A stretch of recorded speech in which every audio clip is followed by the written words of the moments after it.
Hi, it's Indrani here, back again with the pronunciation techniques. Well, in my class, I have always done a lot of experimentation with the children. Now, one very important aspect which I have always noticed while I play some videos with my kids, they are actually able to comprehend and understand really well.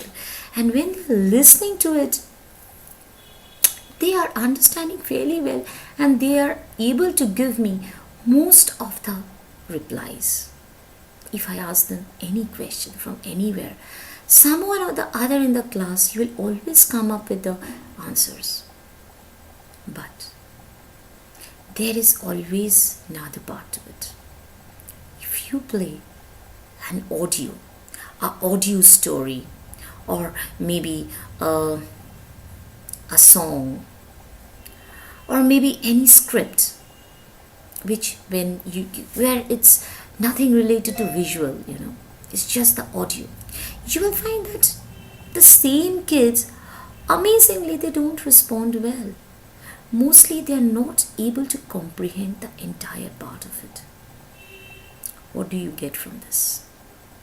When the children are actually watching a video, they are mostly focusing on the pictures, the movements, and they are getting the gist of the story or the passage. But when it's an audio, they are not able to comprehend. What is the reason behind it? The reason is, in the audio, they are not focusing on the language. I think it's the same for most of us, And that is where we lack.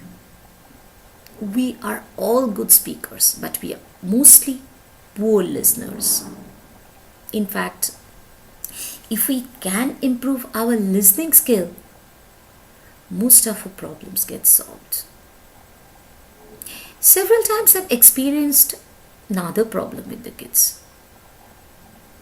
They are not interested in listening to audios because they find it too monotonous. Even if it's an interesting story, they are not always focusing on that. And they are not mostly interested about it. The parents generally at home, they are mostly complaining about kids. You keep on calling them, they are hardly responding. You call them, you ask them to do a work, they are hardly responding. This may be the primary reason. They are not listening to it. Well, obviously that can be improved if that is done on a regular basis.